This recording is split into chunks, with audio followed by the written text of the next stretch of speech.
Hey guys, welcome back to my channel. My name is Healing Honey if it's your first time here. So today I want to share with you guys about a celibacy journey. And you guys, I realized that I'm at 3 years now. 3 years celibate, okay? 3 years single, no partner, no mans, right? No sex. And it's pretty crazy because I did not plan this out. It's just kind of like I surrendered to the universe and I found myself on this journey. I feel like it's important to share this with you guys because this is something that can change your life for the better.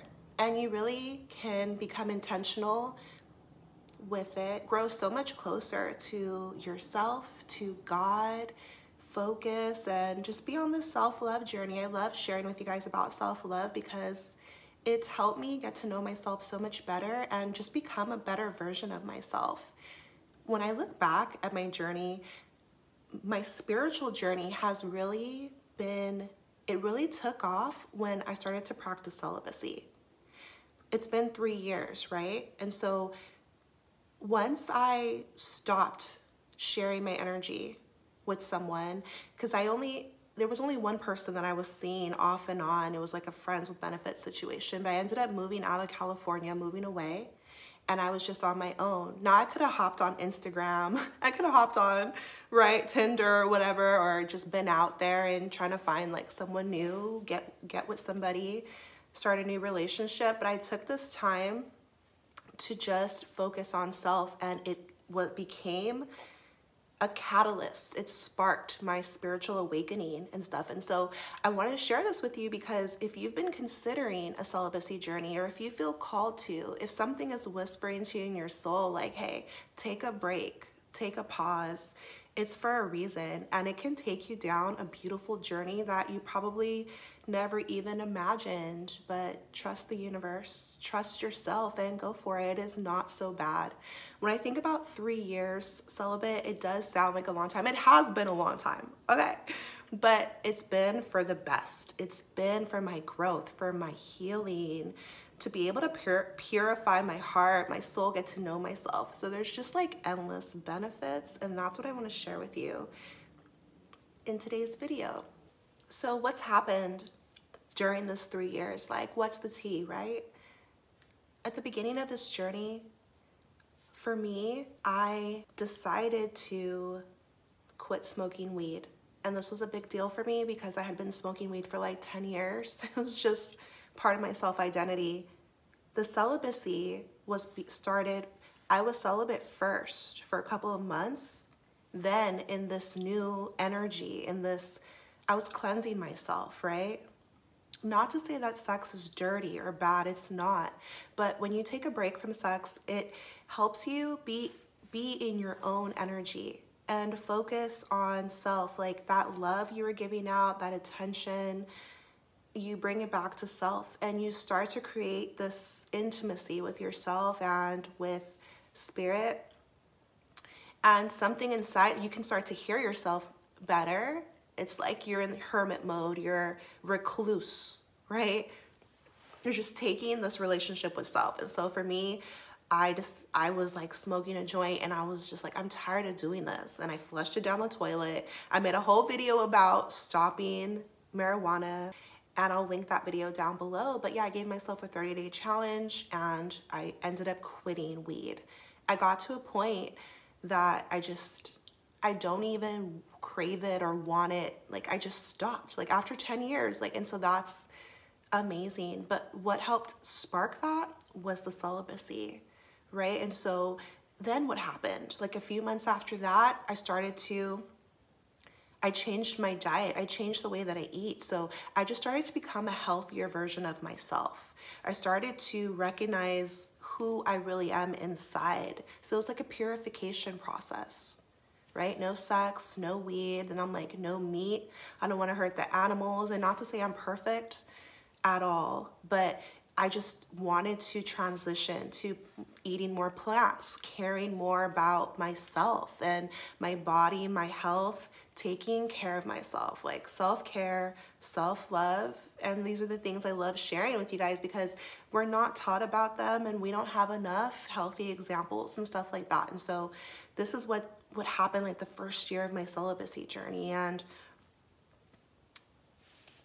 the nitty gritty of it was seeing, like, you know how Snapchat will send you, like a year later, they'll show you what you were doing a year ago, right? And so as I've been on the celibacy journey, especially in the beginning, I would see memories, things would pop up and I'm like, dang, I was like in a ratchet energy. Not to say I was so out there on OnlyFans or nothing extreme, no judgment.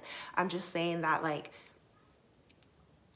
that wasn't really me. And I was just in a janky energy, even if it was just seductive photos, like sending it to my, person or whatever, like things like that, or just a little bit too out there. The music I listened to changed. I started to become more mindful. I started to transform to someone who I really am. Like, we're divine beings, right? You're an empress.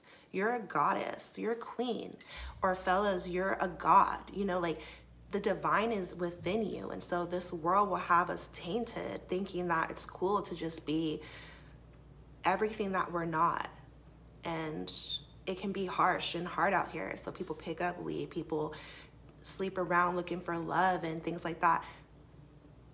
And so a celibacy journey gives you a chance to just like wash all that stuff away, start fresh. I heard somebody say, oh, a reborn virgin. I thought that was hilarious. Like, once again, I didn't go into this trying to be a nun or so holy or be like, oh, I'm sanctified.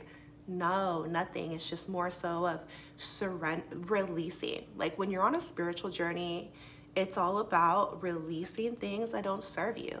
And so when it comes to sex is so sacred. It's so potent, powerful, beautiful, but it's spiritual. And so you want to be so intentional about who you share yourself with. And also, it should be the icing on the cake. Like, sex should be the icing on the cake when you're truly in love. And so, like, year 2 of my celibacy journey, I ended up I recognized that, hey, I was starting to be drawn to someone, right? I started to have feelings for somebody, fall for somebody, but it was for all the right reasons. There was no sex, there was no physical touch, but it was a heart connection, a soul connection, spiritual. I fell for his mind set, right? Caring for one another in a more pure way of starting as friends, things like that. And so celibacy purifies you and it puts you in this clean space to really connect with somebody for reasons that actually matter. It's not about how they look or how they're being with you, because physically, when you have sex with somebody, it could confuse you, it could sway you, it could have you thinking what's wrong is right, and it's powerful, right? So if you're sharing yourself with somebody, but deep down you're like, whoa, are we really in love, or are they like cheating? It's not right. You're unsure. If you have sex, it'll confuse you to think, no, it's okay, like it's fine. Well, maybe this, maybe that. Like, it could make it cloudy and foggy. So when you take a break and then you step back into that scene, it's like you're more clear, right? And let's not get it twisted, you guys, because I'm still single, okay? But I'm just saying that it can clear your mind so that you can be with somebody who you're sure why you're with them. And the reasons are not superficial. The reasons are deeper. And celibacy teaches you patience, right? Because look at nature. Like, nothing just blooms right away. It's gradual, right? I talked to you guys about like slow cooker love, right? When the food is cooking all day long, it's gonna taste better. When an avocado takes 4 years to grow, And avocado is like my favorite food on the planet. Like, hello, so creamy, so good. 4 years to grow an avocado. And so celibacy, it sweetens the love experience because you don't have to rush to it. And how many of us like have been in a situation where it's like just sex and then it's over with? Like, there's no true depth, there's no richness, there's no like real love, and you're like missing the whole journey, which is the good part, right? Okay, guys, if you're with me at this point, I want you to hit the like button because you're a real one. Make sure you subscribe to this channel if you love talking about self-love, spirituality, how to glow up, wellness, right? Because we're on this journey together. But so something really deep too that can happen while you're on a celibacy journey is that you're gonna get to know yourself, the good, the bad, the ugly, everything. It really intensifies your sensitivity. You're just in this sacred space, because think about it, like once you're grown, how many people really take this journey, right? Not if you're like married or something like that, but I'm just saying, like, as a single person, there's just temptation everywhere, and the world is like actively trying to sway us. And so you gotta be, when you pull away and you're on this spiritual path, you're sacrificing, right? You're putting effort in, and you're protecting yourself, but you're also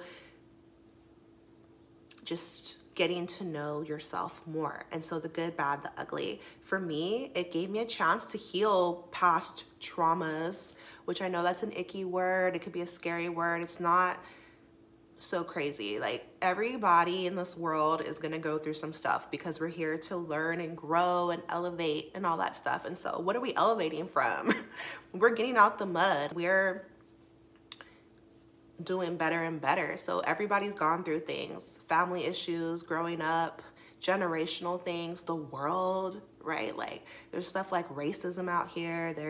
Could be money issues, being in a lack mindset, or just like negative things that have happened in relationships, like you name it. And so learning to have compassion for yourself and being real with yourself, right? I had to look at so many things that have happened in my life and face them, and then learn how to purge them, and then learn how to find forgiveness for myself and for others. And then the beautiful part is then seeing why it happened. Oh, it taught me this, like it made me into this person, right? Help me find my purpose too, like here on this earth.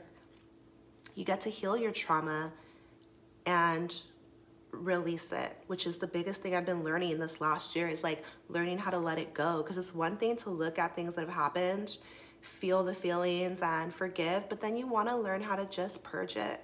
And it really irks me, you guys, because sometimes I'll see people online and they're saying they're helping with like narcissistic behavior or trauma, childhood trauma, but it's like they make people feel like they're stuck forever, and that's just not true. I'm here to remind us that you can observe what happened to you, and you can go from like victim, because you are a victim if you experienced crazy things in your life, like whatever it is, some type of abuse or just maltreatment, things that disrupted your harmony and shook you up spiritually.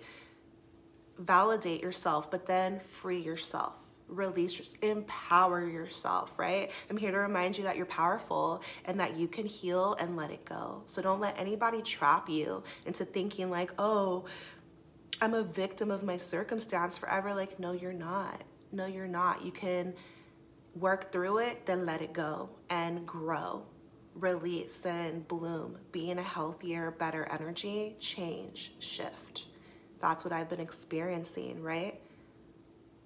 Healing, so possible. So healing has been a big part, and that's why in retrospect I'm like, okay, the universe had a plan for me. I thought I was just moving out of state, and like, no, like when you surrender to God, when you do the right thing, you're gonna be blessed. And so I've experienced transformation in my life, healing in my life, growth from making these sacrifices and just making beautiful choices for me. And so those are the main things I wanted to share with you guys. But before I go, I just want to encourage you that the cool thing too, when you're on a self-love journey and when you're on a celibacy journey, you are focusing on this relationship with yourself, right? So who cares if people call you selfish or stuck up or whatever? Who cares, right? You learn your self-worth, and you have self-respect for yourself. You recognize your value, and you just get to know yourself, like in a playful way too. Because I've had 3 years, right? I've had some time to like spend time with me, to be like asking myself, like, what's important to me? What do I want to do on this earth? What impact do I want to make? Like, what makes me happy? Genuinely, right? Not being fogged by weed, not being distracted by sex. Like who am I? What lights me up inside, right? In a pure way. So tapping into my gifts too, discovering what they are, like tapping into my inner child. What made me happy as a kid? It still makes you happy now, but the world will have you in a 9-to-5 locked up, or being like, captivating your mental. So it's like cool, this spiritual journey, the self-love journey, celibacy journey has allowed me to just be like, okay, in a playful way, like what makes me happy? Things like just riding a bike, like being out in nature, doing my art, like doing my makeup and playing with digital art. I created a whole Etsy store, something that had been on my list of things to do for like 7 years. But you know, in the last 1.5 years, finally getting it up. And now when I'm feeling creative, creating a new sticker, a new t-shirt, wall art, playing with color and things that just bring me joy on a very just innocent level. And then it's creating passive income, creating this channel, nourishing this channel, connecting with your higher self. What brings you joy? Who are you on an individual, rare level? Expressing yourself. So many beautiful, powerful things, you guys. I'm sending you so much good energy, so much healing, so much love into your life. Drop me a comment if you made it this far. Take care of yourself. I'll see you in my next video. Bye.